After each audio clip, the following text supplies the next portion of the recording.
حضرت عبداللہ بن عامر رضی اللہ تعالیٰ عنہما سے روایت ہے، انہوں نے فرمایا، ہم نے رسول اللہ صلی اللہ علیہ وسلم کے ساتھ مغرب کی نماز ادا کی، اس کے بعد جسے واپس جانا تھا واپس چلا گیا اور جسے بیٹھنا تھا وہ بیٹھا رہا۔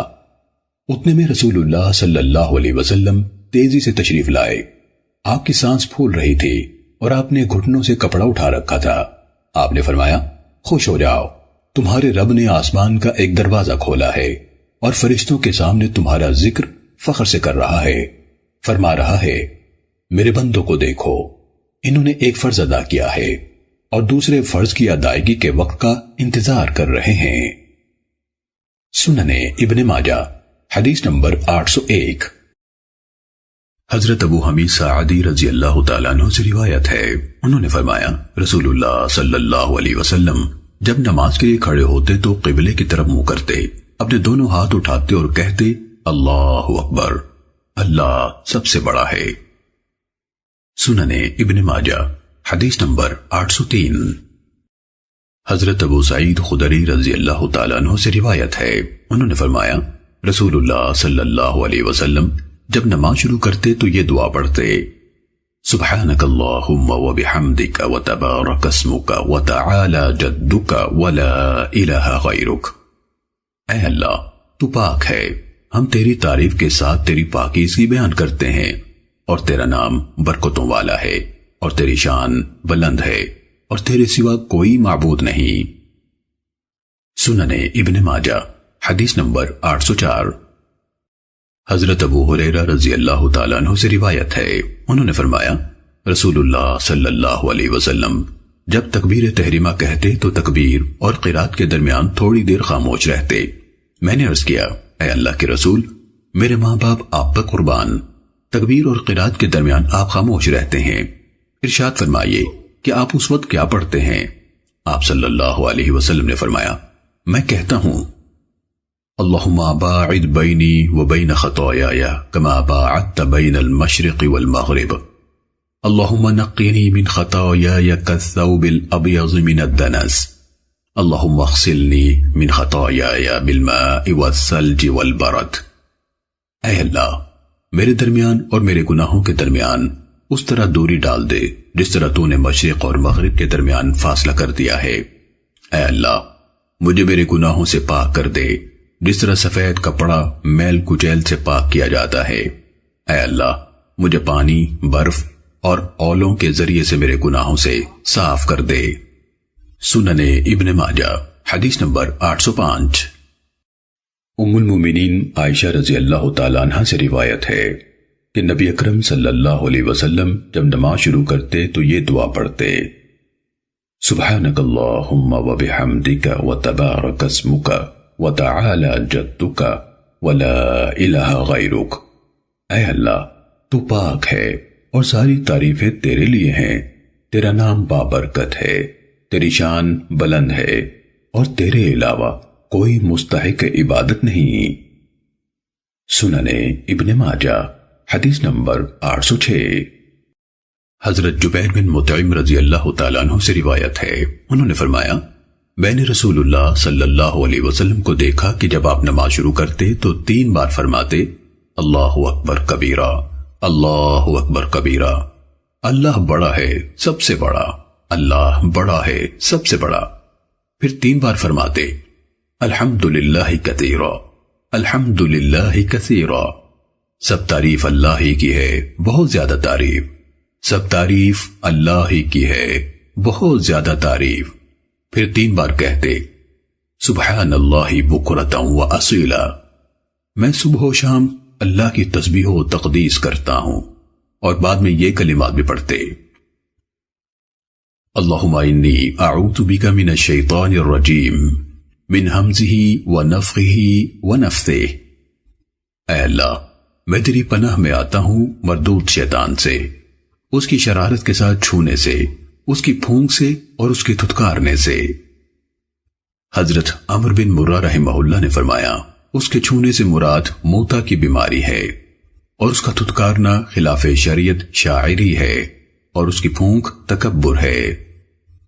سنن ابن ماجہ حدیث نمبر 807۔ حضرت عبداللہ بن مسعود رضی اللہ تعالیٰ عنہ سے روایت ہے، نبی صلی اللہ علیہ وسلم نے فرمایا، اللہم انی اعوذ بک من الشیطان الرجیم وہمزہ ونفخہ ونفثہ۔ اے اللہ، میں تیری پناہ میں آتا ہوں مردود شیطان سے، اس کے چھونے سے، اس کی پھونک سے اور اس کے دھتکارنے سے۔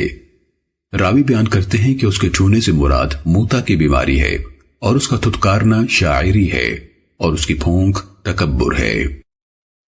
سنن ابن ماجہ حدیث نمبر 808۔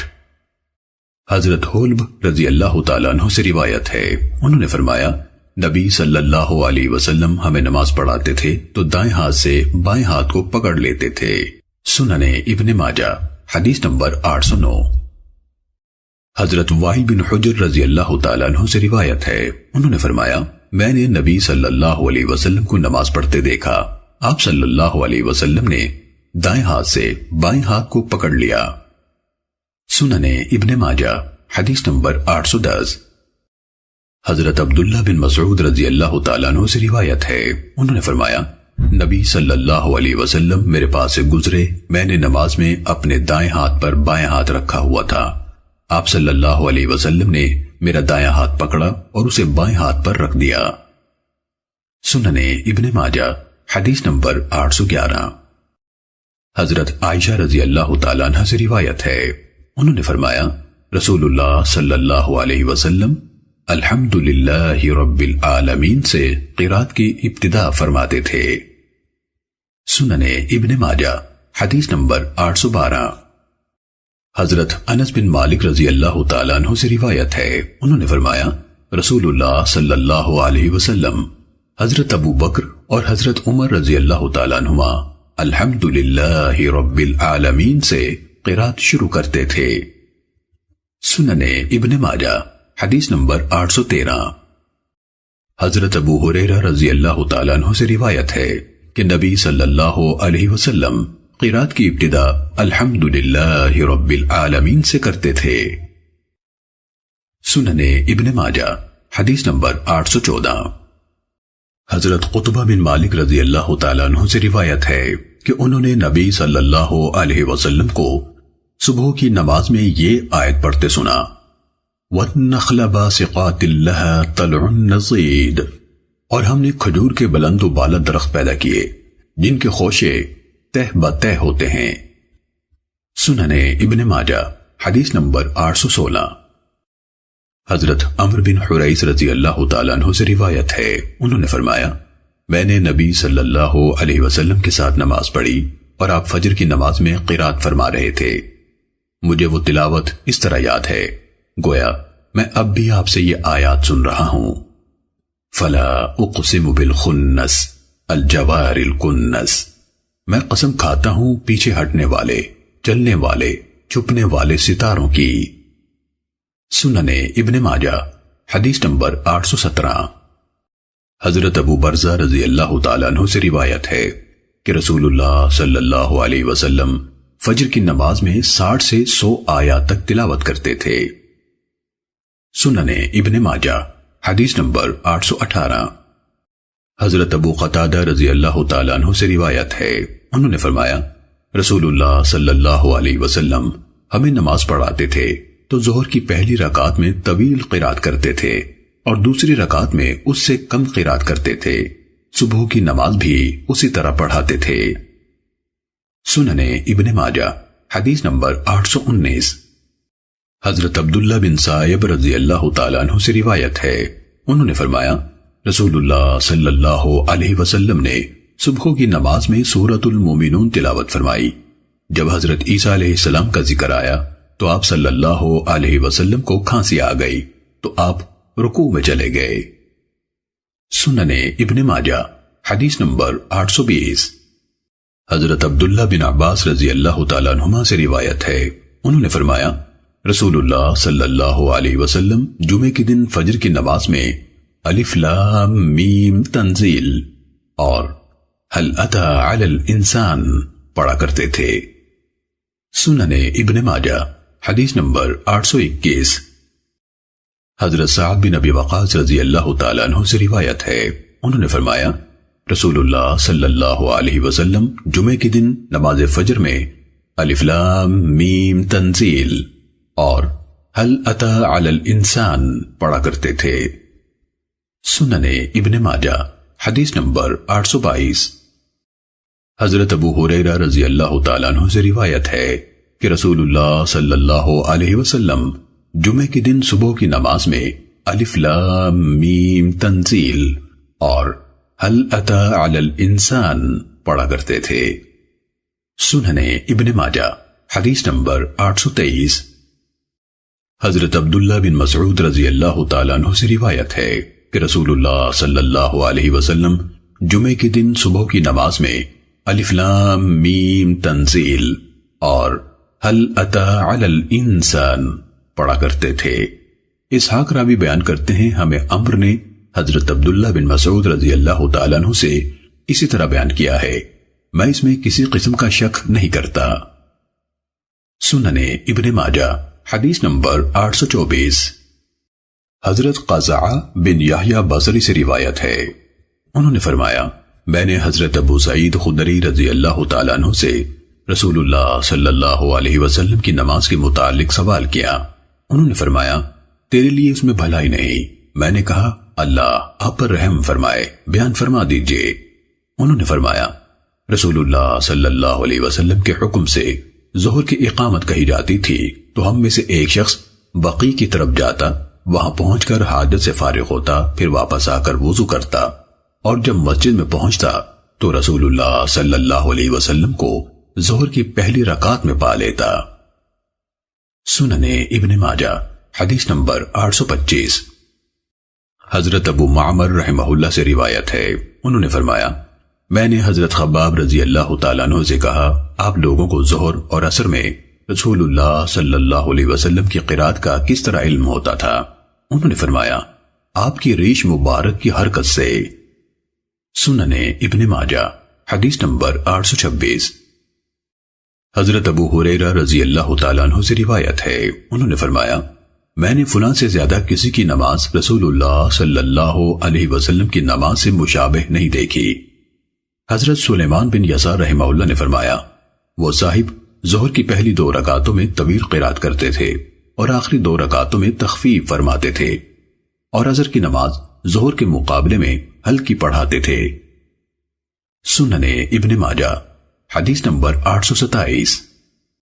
حضرت ابو قتادہ رضی اللہ تعالیٰ عنہ سے روایت ہے، انہوں نے فرمایا رسول اللہ صلی اللہ علیہ وسلم ہمیں نماز پڑھاتے ہوئے ظہر کی پہلی 2 رکعتوں میں قرات کرتے تھے اور کبھی کبھی ہمیں آیت سنا دیتے تھے۔ سنن ابن ماجہ حدیث نمبر 829۔ حضرت عبداللہ بن عباس رضی اللہ تعالیٰ عنہما نے اپنی والدہ حضرت لبابہ رضی اللہ تعالیٰ عنہ سے روایت کیا کہ انہوں نے رسول اللہ صلی اللہ علیہ وسلم کو مغرب کی نماز میں والمرسلات عرفا یعنی سورہ مرسلات پڑھتے سنا۔ سنن ابن ماجہ حدیث نمبر 831۔ حضرت جبیر بن مطعم رضی اللہ تعالیٰ عنہ سے روایت ہے، انہوں نے فرمایا میں نے نبی صلی اللہ علیہ وسلم کو مغرب کی نماز میں سورہ طور پڑھتے سنا۔ حضرت جبیر رضی اللہ تعالیٰ عنہ نے ایک اور حدیث کے دوران میں فرمایا جب میں نے رسول اللہ صلی اللہ علیہ وسلم کو یہ آیات پڑھتے سنا ام خلقوا من غیر شیء ام هم الخالقون یہاں سے لے کر فلیأت مستمعهم بسلطان مبین یہاں تک، کیا وہ بغیر کسی پیدا کرنے والے کے خود بخود پیدا کیے گئے ہیں یا وہ خود پیدا کرنے والے ہیں؟ کیا انہوں نے آسمانوں اور زمین کو پیدا کیا ہے؟ بلکہ وہ لوگ یقین نہیں رکھتے۔ یا کیا ان کے پاس تیرے رب کے خزانے ہیں یا وہ ان خزانوں کے داروغے ہیں؟ یا کیا ان کے پاس کوئی سیڑھی ہے کہ وہ اس پر چڑھ کر آسمان کی باتیں سن لیتے ہیں؟ اگر ایسا ہے تو پھر چاہیے کہ ان کا سننے والا کوئی روشن دلیل پیش کرے، تو قریب تھا کہ میرا دل اڑ جائے گا۔ سنن ابن ماجہ حدیث نمبر 832۔ حضرت برا بن عازب رضی اللہ تعالیٰ عنہ سے روایت ہے کہ انہوں نے رسول اللہ صلی اللہ علیہ وسلم کی اقتداء میں نماز عشاء ادا کی۔ انہوں نے فرمایا میں نے آپ صلی اللہ علیہ وسلم کو والتین والزیتون پڑھتے سنا۔ سنن ابن ماجہ حدیث نمبر 834۔ حضرت براء بن عازب رضی اللہ تعالیٰ عنہ سے روایت ہے، انہوں نے مذکورہ بالا ارشاد فرما کر کہا، میں نے رسول اللہ صلی اللہ علیہ وسلم سے زیادہ خوش آواز یا اچھی قرات کرنے والا کوئی انسان نہیں سنا۔ سنن ابن ماجہ حدیث نمبر 835۔ حضرت جابر رضی اللہ تعالیٰ عنہ سے روایت ہے کہ حضرت معاذ بن جبل رضی اللہ تعالیٰ عنہ نے اپنے مقتدیوں کو عشاء کی نماز پڑھائی اور اس میں طویل قرات کی، تو نبی صلی اللہ علیہ وسلم نے فرمایا، تم ایسی سورتیں پڑھا کرو، وَالشَّمْسِ وَضُحَاهَا سَبِّحِ اسْمَ رَبِّكَ الْأَعْلَى وَاللَّيْلِ إِذَا يَغْشَى اور اقرأ بِاسْمِ رَبِّكَ۔ سنن ابن ماجہ حدیث نمبر 836۔ حضرت عبادہ بن صامت رضی اللہ تعالیٰ عنہ سے روایت ہے، نبی صلی اللہ علیہ وسلم نے فرمایا، جس نے نماز میں سورہ فاتحہ نہیں پڑھی اس کی کوئی نماز نہیں۔ سنن ابن ماجہ حدیث نمبر 837۔ حضرت ابو سائب رحمہ اللہ سے روایت ہے، انہوں نے حضرت ابو ہریرہ رضی اللہ تعالیٰ عنہ سے سنا کہ رسول اللہ صلی اللہ علیہ وسلم نے فرمایا، جس نے کوئی نماز پڑھی اور اس میں ام القرآن یعنی سورہ فاتحہ نہ پڑھی تو وہ نماز ناقص ہے، نامکمل ہے۔ ابو سائب رحمہ اللہ فرماتے ہیں، میں نے عرض کیا، حضرت ابو ہریرہ رضی اللہ تعالیٰ عنہ، کبھی میں امام کے پیچھے بھی ہوتا ہوں تو پھر بھی پڑھوں؟ انہوں نے میرے بازو کو دبایا اور فرمایا، اے فارسی، اسے اپنے جی میں آہستہ پڑھ لے۔ سنن ابن ماجہ حدیث نمبر 838۔ حضرت عائشہ رضی اللہ تعالیٰ عنہ سے روایت ہے، انہوں نے فرمایا، میں نے رسول اللہ صلی اللہ علیہ وسلم سے یہ ارشاد مبارک سنا، ہر وہ نماز جس میں ام الکتاب یعنی سورہ فاتحہ نہ پڑھی جائے وہ خداج یعنی ناقص ہے۔ سنن ابن ماجہ حدیث نمبر 840۔ حضرت عبداللہ بن عمر رضی اللہ تعالیٰ عنہما سے روایت ہے، رسول اللہ صلی اللہ علیہ وسلم نے فرمایا، ہر وہ نماز جس میں سورہ فاتحہ نہ پڑھی جائے وہ ناقص ہے، وہ ناقص ہے۔ سنن ابن ماجہ حدیث نمبر 841۔ حضرت جابر بن عبداللہ رضی اللہ تعالیٰ عنہما سے روایت ہے، انہوں نے فرمایا، ہم لوگ امام کے پیچھے ظہر اور عصر کی نمازوں میں پہلی 2 رکعتوں میں سورہ فاتحہ اور کوئی اور سورت پڑھتے تھے اور بعد کی 2 رکعتوں میں صرف سورہ فاتحہ پڑھتے تھے۔ سنن ابن ماجہ حدیث نمبر 843۔ حضرت سمورہ بن جندب رضی اللہ تعالیٰ عنہ سے روایت ہے، انہوں نے فرمایا، مجھے رسول اللہ صلی اللہ علیہ وسلم کے 2 سکتے یاد ہیں۔ حضرت عمران بن حسین رضی اللہ تعالیٰ عنہ نے اس سے اتفاق نہ کیا تو ہم نے مدینے میں حضرت ابی بن کعب رضی اللہ تعالیٰ عنہ کو خط لکھا کہ اس مسئلے میں فیصلہ دیں۔ انہوں نے جوابی طور پر لکھ بھیجا کہ حضرت سمورہ رضی اللہ تعالیٰ عنہ نے صحیح یاد رکھا ہے۔ سعید رحمہ اللہ نے فرمایا، ہم نے قتادہ رحمہ اللہ سے دریافت کیا، یہ 2 سکتے کون کون سے ہیں؟ انہوں نے فرمایا، ایک تو جب نماز میں داخل ہوتے ہیں اور ایک جب امام قرات سے فارغ ہوتا ہے۔ دوسرے موقع پر قتادہ رحمہ اللہ نے فرمایا، جب امام غیر المغضوب علیہم ولا الضالین کہتا ہے۔ حضرت قتادہ رحمہ اللہ نے فرمایا، صحابہ کرام کو یہ بات پسند تھی کہ جب امام قرات سے فارغ ہو تو تھوڑا سا خاموش ہو جائے حتیٰ کہ اس کا سانس درست ہو جائے۔ سنن ابن ماجہ حدیث نمبر 844۔ حضرت حسن رحمہ اللہ سے روایت ہے کہ حضرت سمورہ رضی اللہ تعالی عنہ نے فرمایا، مجھے رسول اللہ صلی اللہ علیہ وسلم کے 2 سکتے یاد ہیں، ایک سکتہ قرات سے پہلے اور ایک سکتہ رکوع سے پہلے۔ حضرت عمران بن حسین رضی اللہ تعالی عنہ نے ان سے اتفاق نہ کیا، چنانچہ انہوں نے حضرت ابی بن کعب رضی اللہ تعالی عنہ کی طرف مدینہ منورہ خط لکھا تو حضرت ابی رضی اللہ تعالی عنہ نے حضرت سمورہ رضی اللہ تعالی عنہ کی تائید فرمائی۔ سنن ابن ماجہ حدیث نمبر 845۔ حضرت ابو ہریرہ رضی اللہ تعالی عنہ سے روایت ہے، رسول اللہ صلی اللہ علیہ وسلم نے فرمایا، امام اس لیے مقرر کیا جاتا ہے کہ اس کی پیروی کی جائے، چنانچہ جب وہ اللہ اکبر کہے تو تم اللہ اکبر کہو، جب وہ قرات کرے تو خاموش رہو، اور جب وہ غیر المغضوب علیہم ولا الضالین پڑھے تو تم آمین کہو، جب وہ رکوع کرے تو رکوع کرو، جب وہ سمع اللہ لمن حمیدہ کہے تو کہو اللہم ربنا ولک الحمد، اے اللہ، اے ہمارے رب، تیرے ہی لیے تعریفیں ہیں۔ جب وہ سجدہ کرے تو تم سجدہ کرو، اور جب وہ بیٹھ کر نماز پڑھائے تو تم سب بیٹھ کر نماز پڑھو۔ سنن ابن ماجہ حدیث نمبر 846۔ حضرت ابو موسیٰ اشعری رضی اللہ تعالیٰ عنہ سے روایت ہے، رسول اللہ صلی اللہ علیہ وسلم نے فرمایا، جب امام قرات کرے تو خاموش رہو، اور جب وہ قیدے تک پہنچ جائے تو سب سے پہلے اللہ کا جو ذکر کرو وہ تشہد ہونا چاہیے۔ سنن ابن ماجہ حدیث نمبر 847۔ حضرت ابو ہریرہ رضی اللہ تعالیٰ عنہ سے روایت ہے کہ نبی صلی اللہ علیہ وسلم نے اپنے صحابہ کو نماز پڑھائی جو غالباً صبح کی نماز تھی۔ نماز کے بعد فرمایا، کیا تم میں سے کسی نے قرات کی ہے؟ ایک آدمی نے کہا، جی ہاں۔ رسول اللہ صلی اللہ علیہ وسلم نے فرمایا، میں کہہ رہا تھا کیا وجہ ہے کہ مجھ سے تلاوت قرآن میں کشمکش ہو رہی ہے۔ سنن ابن ماجہ حدیث نمبر 848۔ حضرت ابو ہریرہ رضی اللہ تعالیٰ عنہ سے روایت ہے، انہوں نے فرمایا، رسول اللہ صلی اللہ علیہ وسلم نے ہمیں نماز پڑھائی، اس کے بعد راوی نے پوری حدیث ذکر کی، اس کے آخر میں یہ اضافہ ہے، اس کے بعد صحابہ نے ان نمازوں میں خاموشی اختیار فرمائی جن میں امام بلند آواز سے قرات کرتا ہے۔ سنن ابن ماجہ حدیث نمبر 849۔ حضرت ابو ہریرہ رضی اللہ تعالیٰ عنہ سے روایت ہے، رسول اللہ صلی اللہ علیہ وسلم نے فرمایا، جب قرات کرنے والا امام آمین کہے تو تم بھی آمین کہو، کیونکہ فرشتے بھی آمین کہتے ہیں، تو جس کی آمین فرشتوں کی آمین سے مل گئی اس کے گزشتہ گناہ معاف ہو جائیں گے۔ سنن ابن ماجہ حدیث نمبر 851۔ حضرت ابو ہریرہ رضی اللہ تعالیٰ عنہ سے روایت ہے، رسول اللہ صلی اللہ علیہ وسلم نے فرمایا، جب قرات کرنے والا امام آمین کہے تو تم بھی آمین کہو، جس کی آمین فرشتوں کی آمین سے موافق ہو گئی اس کے گزشتہ گناہ معاف ہو جائیں گے۔ سنن ابن ماجہ حدیث نمبر 852۔ حضرت علی رضی اللہ تعالیٰ عنہ سے روایت ہے، انہوں نے فرمایا، میں نے رسول اللہ صلی اللہ علیہ وسلم سے سنا کہ جب آپ نے وَلَضَّالِّينَ کہا تو فرمایا آمین۔ سنن ابن ماجہ حدیث نمبر 854۔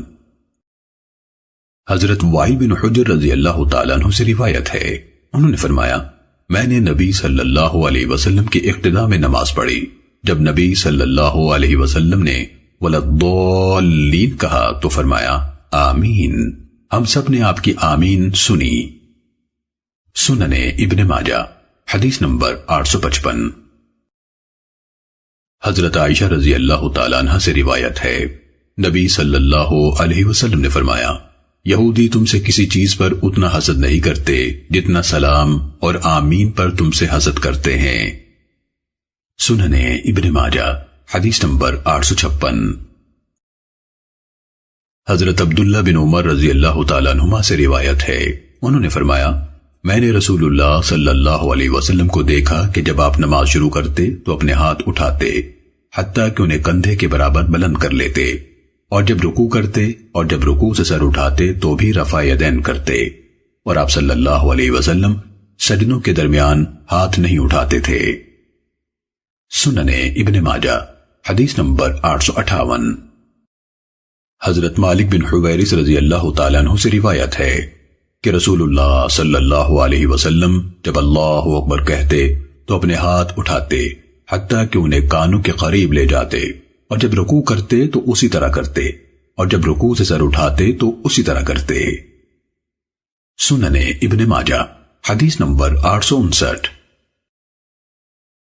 حضرت ابو حمید ساعدی رضی اللہ تعالیٰ عنہ سے روایت ہے، انہوں نے 10 صحابہ کرام رضی اللہ عنہ کی موجودگی میں فرمایا، جن میں حضرت قتادہ بن ربعی رضی اللہ تعالیٰ عنہ بھی تھے، میں رسول اللہ صلی اللہ علیہ وسلم کی نماز کا طریقہ تم سب سے زیادہ جانتا ہوں۔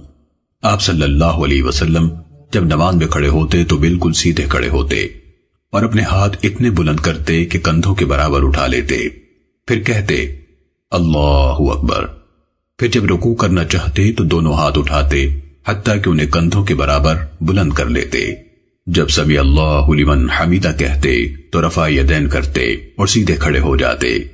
جب وہ 2 رکعتیں پڑھ کر تیسری رکعت کے لیے اٹھتے تو اللہ اکبر کہتے اور دونوں ہاتھ اٹھاتے حتیٰ کہ کندھوں کے برابر بلند کر لیتے، جیسے نماز شروع کرتے وقت کیا تھا۔ سنن ابن ماجہ حدیث نمبر 862۔ حضرت عباس بن سہل ساعدی رحمہ اللہ سے روایت ہے، انہوں نے فرمایا حضرت ابو حمید ساعدی، حضرت ابو اسید ساعدی، حضرت سہل بن سعد اور حضرت محمد بن مسلمہ رضی اللہ عنہم ایک مجلس میں جمع ہو گئے۔ انہوں نے رسول اللہ صلی اللہ علیہ وسلم کی نماز کا تذکرہ کیا تو ابو حمید رضی اللہ تعالیٰ عنہ نے فرمایا تم سب سے زیادہ میں اللہ کے رسول صلی اللہ علیہ وسلم کی نماز سے واقف ہوں۔ رسول اللہ صلی اللہ علیہ وسلم کھڑے ہوتے تو اللہ اکبر کہتے اور رفع الیدین کیا، پھر جب رکوع کے لیے اللہ اکبر کہا تو رفع الیدین کیا، پھر کھڑے ہوئے تو رفع الیدین کیا اور سیدھے کھڑے ہو گئے حتیٰ کہ ہر ہڈی اپنی جگہ پر واپس آ گئی۔ سنن ابن ماجہ حدیث نمبر 863۔ حضرت علی بن ابی طالب رضی اللہ تعالیٰ عنہ سے روایت ہے، انہوں نے فرمایا نبی صلی اللہ علیہ وسلم جب فرض نماز پڑھنے کے لیے کھڑے ہوتے تو اللہ اکبر کہتے اور دونوں ہاتھ اٹھاتے حتیٰ کہ وہ کندھوں کے برابر بلند ہو جاتے۔ جب رکوع کرنا چاہتے تو اسی طرح کرتے، جب رکوع سے سر اٹھاتے تو اسی طرح کرتے، اور جب 2 رکعتیں پڑھ کر کھڑے ہوتے تو پھر اسی طرح کرتے تھے۔ سنن ابن ماجہ حدیث نمبر 864۔ حضرت انس رضی اللہ تعالیٰ عنہ سے روایت ہے کہ رسول اللہ صلی اللہ علیہ وسلم جب نماز شروع کرتے اور جب رکوع کرتے تو دونوں ہاتھ اٹھایا کرتے تھے۔ سنن ابن ماجہ حدیث نمبر 866۔ حضرت وائل بن حجر رضی اللہ تعالیٰ عنہ سے روایت ہے، انہوں نے فرمایا میں نے دل میں کہا کہ میں رسول اللہ صلی اللہ علیہ وسلم کو توجہ سے دیکھوں گا کہ آپ کس طرح نماز پڑھتے ہیں۔ میں نے دیکھا کہ رسول اللہ صلی اللہ علیہ وسلم کھڑے ہوئے، قبلے کی طرف منہ کیا، اپنے دونوں ہاتھ اٹھائے حتیٰ کہ وہ آپ کے کانوں کے برابر ہو گئے۔ جب آپ نے رکوع کیا تو پھر انہیں اسی طرح اٹھایا، جب رکوع سے سر اٹھایا تو اسی طرح انہیں بلند کیا۔ سنن ابن ماجہ حدیث نمبر 867۔ حضرت ابو زبیر رحمہ اللہ سے روایت ہے، انہوں نے کہا حضرت جابر بن عبداللہ رضی اللہ تعالیٰ عنہما جب نماز شروع کرتے تو دونوں ہاتھ اٹھاتے اور جب رکوع کرتے اور رکوع سے سر اٹھاتے تو اسی طرح کرتے اور فرماتے میں نے رسول اللہ صلی اللہ علیہ وسلم کو اسی طرح کرتے دیکھا ہے۔ ابو زبیر رحمہ اللہ کے شاگرد حضرت ابراہیم بن تہمان رحمہ اللہ نے حدیث بیان کرتے وقت کانوں تک ہاتھ اٹھائے۔ سنن ابن ماجہ حدیث نمبر 868۔ حضرت عائشہ رضی اللہ تعالیٰ عنہ سے روایت ہے، انہوں نے فرمایا رسول اللہ صلی اللہ علیہ وسلم جب رکوع کرتے تو اپنا سر نہ اونچا رکھتے نہ اسے بہت زیادہ جھکا دیتے، بلکہ ان دونوں حالتوں کے درمیان میں رکھتے۔ سنن ابن ماجہ حدیث نمبر 869۔ حضرت ابو مسعود رضی اللہ تعالیٰ عنہ سے روایت ہے، رسول اللہ صلی اللہ علیہ وسلم نے فرمایا جو شخص رکوع اور سجدے میں کمر سیدھی نہیں کرتا اس کی نماز درست نہیں۔ سنن ابن ماجہ حدیث نمبر 870۔ حضرت علی بن شیبان رضی اللہ تعالیٰ عنہ جو اپنے قبیلے کے وفد میں شامل تھے، انہوں نے فرمایا ہم لوگ اپنے علاقے سے روانہ ہو کر رسول اللہ صلی اللہ علیہ وسلم کی خدمت میں حاضر ہوئے۔ ہم نے آپ صلی اللہ علیہ وسلم کی بیعت کی اور آپ کے پیچھے نماز ادا کی۔ آپ صلی اللہ علیہ وسلم نے آنکھ کے کنارے سے ایک آدمی کو دیکھا کہ رکوع اور سجدہ صحیح نہیں ادا کر رہا تھا، یعنی کمر سیدھی نہیں کر رہا تھا۔ جب نبی صلی اللہ علیہ وسلم نماز سے فارغ ہوئے تو فرمایا اے مسلمانوں کی جماعت، اس شخص کی کوئی نماز نہیں جو رکوع اور سجدے میں کمر سیدھی نہیں کرتا۔ سنن ابن ماجہ حدیث نمبر 871۔ حضرت مصعب بن سعد رحمہ اللہ سے روایت ہے، انہوں نے فرمایا میں نے اپنے والد حضرت سعد بن ابی وقاص رضی اللہ تعالیٰ عنہ کے قریب نماز پڑھتے ہوئے رکوع کیا تو تطبیق کی۔ انہوں نے میرے ہاتھ پر مارا اور فرمایا ہم پہلے اس طرح کیا کرتے تھے، پھر ہمیں حکم دیا گیا کہ ہاتھ گھٹنوں کے اوپر رکھیں۔ سنن ابن ماجہ حدیث نمبر 873۔ حضرت عائشہ رضی اللہ تعالیٰ عنہ سے روایت ہے، انہوں نے فرمایا رسول اللہ صلی اللہ علیہ وسلم رکوع کرتے تھے تو اپنے ہاتھ گھٹنوں پر رکھتے تھے اور بازوؤں کو پہلوؤں سے دور رکھتے تھے۔ سننے ابن ماجہ حدیث نمبر 874۔ حضرت ابو ہریرہ رضی اللہ تعالیٰ عنہ سے روایت ہے کہ رسول اللہ صلی اللہ علیہ وسلم جب سمع اللہ لمن حمیدہ کہتے تو اس کے بعد ربنا ولک الحمد کہتے تھے۔ سننے ابن ماجہ حدیث نمبر 875۔ حضرت انس بن مالک رضی اللہ تعالیٰ عنہ سے روایت ہے رسول اللہ صلی اللہ علیہ وسلم نے فرمایا جب امام کہے سمع اللہ لمن حمیدہ، اللہ اس کی بات سنتا ہے جو اس کی تعریف کرتا ہے، تو کہو ربنا ولک الحمد، اے ہمارے رب اور تیرے لیے ہی سب تعریفیں ہیں۔ سننے ابن ماجہ حدیث نمبر 876۔ حضرت ابو سعید خدری رضی اللہ تعالیٰ عنہ سے روایت ہے رسول اللہ صلی اللہ علیہ وسلم نے فرمایا جب امام سمع اللہ لمن حمیدہ کہے تو تم اللہم ربنا ولک الحمد کہو۔ سننے ابن ماجہ حدیث نمبر 877۔ حضرت عبداللہ بن ابی اوفا رضی اللہ تعالیٰ عنہ سے روایت ہے انہوں نے فرمایا نبی صلی اللہ علیہ وسلم جب رکوع سے سر اٹھاتے تھے تو فرماتے تھے سمع اللہ لمن حمیدہ اللہم ربنا لک الحمد ملء السماوات وملء الارض وملء ما شئت من شیء بعد۔ اللہ نے سن لی جس نے بھی اس کی تعریف کی، اے اللہ اے ہمارے رب تیرے ہی لیے سب تعریفیں ہیں، آسمانوں اور زمین کے بھراؤ کے برابر اور ہر اس چیز کے بھراؤ کے برابر جو تو اس کے بعد چاہے۔ سننے ابن ماجہ حدیث نمبر 878۔ حضرت میمونہ رضی اللہ تعالیٰ عنہ سے روایت ہے کہ نبی صلی اللہ علیہ وسلم جب سجدہ کرتے تو ہاتھوں اور بازوؤں کو پہلوؤں سے الگ کرتے، اگر کوئی میمنہ سامنے سے بازوؤں کے نیچے سے گزرنا چاہتا تو گزر جاتا۔ سننے ابن ماجہ حدیث نمبر 880۔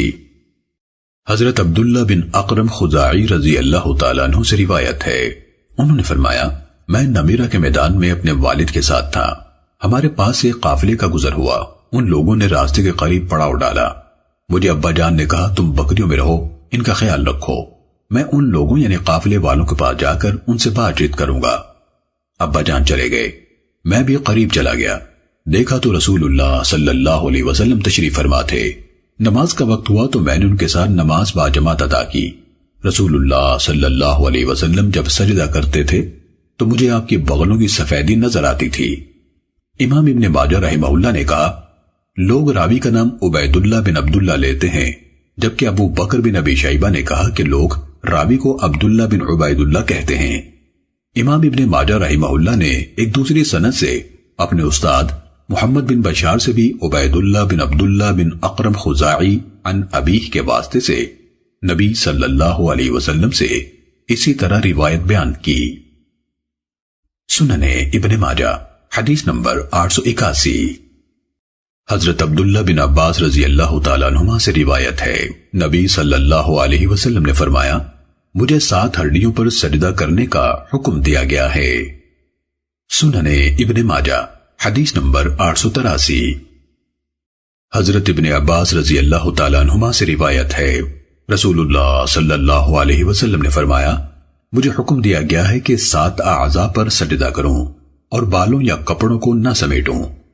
ابن طاؤس رحمہ اللہ نے کہا میرے والد ابن عباس رضی اللہ عنہما کے شاگرد حضرت طاؤس رحمہ اللہ فرمایا کرتے تھے یعنی 2 ہاتھ 2 گھٹنے 2 قدم اور پیشانی اور ناک، وہ پیشانی اور ناک کو ایک ہی عضو شمار کرتے تھے۔ سننے ابن ماجہ حدیث نمبر 884۔ حضرت عباس بن عبد المطلب رضی اللہ تعالیٰ عنہ سے روایت ہے انہوں نے نبی صلی اللہ علیہ وسلم سے یہ ارشاد مبارک سنا جب بندہ سجدہ کرتا ہے تو اس کے ساتھ 7 اعضاء سجدہ کرتے ہیں، اس کا چہرہ، اس کے دونوں ہاتھ، اس کے دونوں گھٹنے اور دونوں پاؤں۔ سننے ابن ماجہ حدیث نمبر 885۔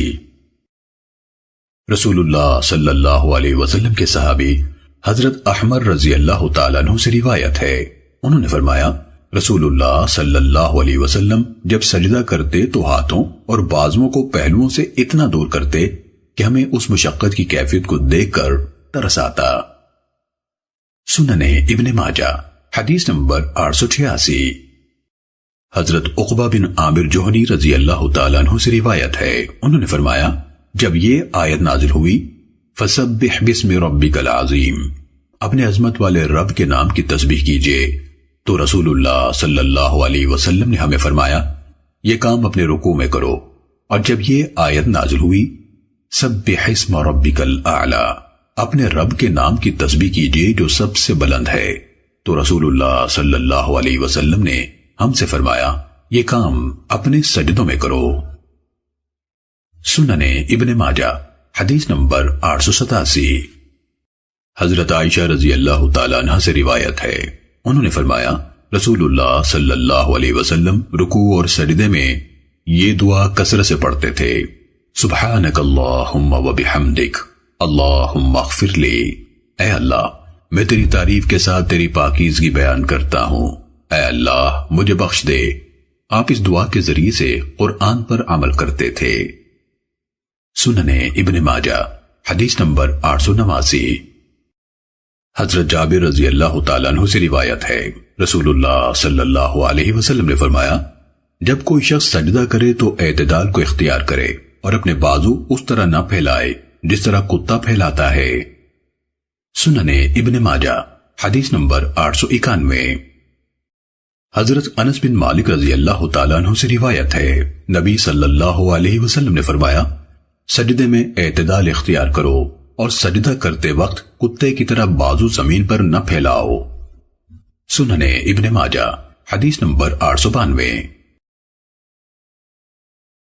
حضرت عائشہ رضی اللہ تعالیٰ عنہ سے روایت ہے، انہوں نے فرمایا رسول اللہ صلی اللہ علیہ وسلم جب رکوع سے سر اٹھاتے تو اس وقت تک سجدہ نہیں کرتے تھے جب تک پوری طرح کھڑے نہ ہو جاتے، اور جب سجدہ کر کے سر اٹھاتے اس وقت تک دوسرا سجدہ نہیں کرتے تھے جب تک اچھی طرح بیٹھ نہ جاتے، اور آپ اپنا بایاں پاؤں بچھا لیتے تھے۔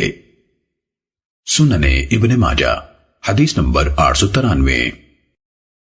حضرت حذیفہ رضی اللہ تعالیٰ عنہ سے روایت ہے کہ نبی صلی اللہ علیہ وسلم دو سجدوں کے درمیان یوں کہا کرتے تھے، رب اغفر لی، رب اغفر لی، اے میرے رب مجھے بخش دے، اے میرے رب میری مغفرت فرما۔ سنن ابن ماجہ حدیث نمبر 897۔ حضرت عبداللہ بن مسعود رضی اللہ تعالیٰ عنہ سے روایت ہے، انہوں نے فرمایا ہم جب نبی صلی اللہ علیہ وسلم کے ساتھ نماز ادا کرتے تو کہتے بندوں کی طرف سے اللہ کو سلام، جبرائیل کو سلام، میکائیل کو سلام، فلاں فلاں فرشتوں کو سلام۔